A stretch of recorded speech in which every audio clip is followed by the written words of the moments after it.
1 Samuel chapitre 28. En ce temps-là, les Philistins rassemblèrent leurs troupes et formèrent une armée pour faire la guerre à Israël. Achish dit à David, « Tu sais que tu viendras avec moi à l'armée, toi et tes gens. » David répondit à Achish, « Tu verras bien ce que ton serviteur fera. » Et Achish dit à David, « Aussi je te donnerai pour toujours la garde de ma personne. »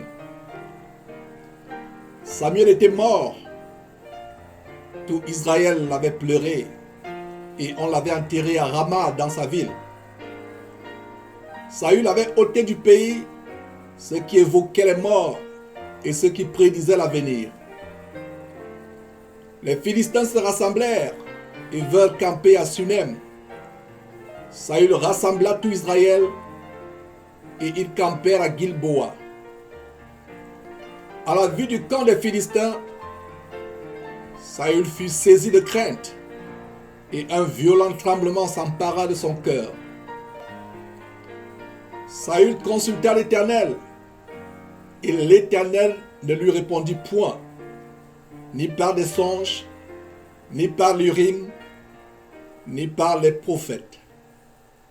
Et Saül dit à ses serviteurs, « Cherchez-moi une femme qui évoque les morts, et j'irai la consulter. » Ses serviteurs lui disent, « Voici, à Endor, il y a une femme qui évoque les morts. » Alors Saül se déguisa et prit d'autres vêtements.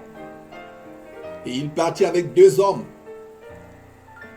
Ils arrivèrent de nuit chez la femme.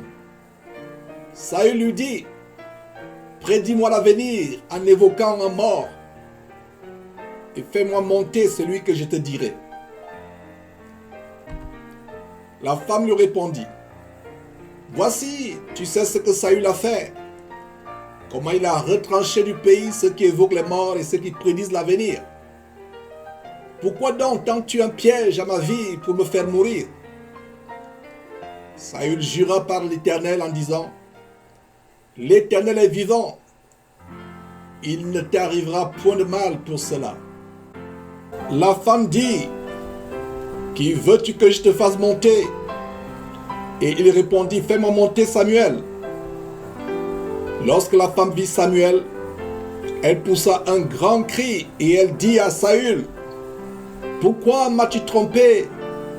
Tu es Saül. » Le roi lui dit, « Ne crains rien, mais que vois-tu? » La femme dit à Saül, « Je vois un Dieu qui monte de la terre. » Il lui dit, « Quelle figure a-t-il? » Et elle répondit, « C'est un vieillard qui monte et il est enveloppé d'un manteau. » Saül comprit que c'était Samuel et il s'inclina le visage contre terre et se prosterna. Samuel dit à Saül, « Pourquoi m'as-tu troublé en me faisant monter? » Saül répondit, « Je suis dans une grande détresse. Les Philistins me font la guerre et Dieu s'est retiré de moi. Il ne m'a répondu ni par les prophètes ni par les songes. Et je t'ai appelé pour que tu me fasses connaître ce que je dois faire. » Samuel dit, « Pourquoi donc me consultes-tu, puisque l'Éternel s'est retiré de toi et qu'il est devenu ton ennemi? L'Éternel te traite comme je te l'avais annoncé de sa part. L'Éternel a déchiré la royauté d'entre tes mains. Il l'a donné à un autre, à David. Tu n'as point obéi à la voix de l'Éternel, et tu n'as point fait sentir à Amalek l'ardeur de sa colère. Voilà pourquoi l'Éternel te traite aujourd'hui de cette manière. Et même l'Éternel livrera Israël avec toi entre les mains des Philistins. Demain, toi et tes fils, vous serez avec moi, et l'Éternel livrera le camp d'Israël entre les mains des Philistins. » Aussitôt Saül tomba à terre de toute sa hauteur, et les paroles de Samuel le remplirent d'effroi. De plus, il manquait de force, car il n'avait pris aucune nourriture de tout le jour et de toute la nuit. La femme va auprès de Saül, et le voyant très effrayé, elle lui dit, « Voici, ta servante a écouté ta voix. J'ai exposé ma vie en obéissant aux paroles que tu m'as dites.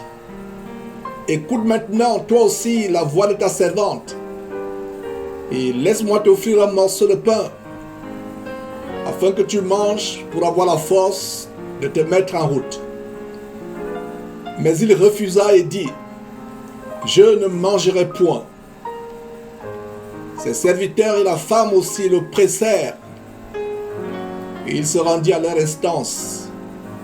Il se leva de terre et s'assit sur le lit. La femme avait chez elle un veau gras qu'elle se hâta de tuer, et elle prit de la farine, la pétrit et en cuisit des pains sans levain.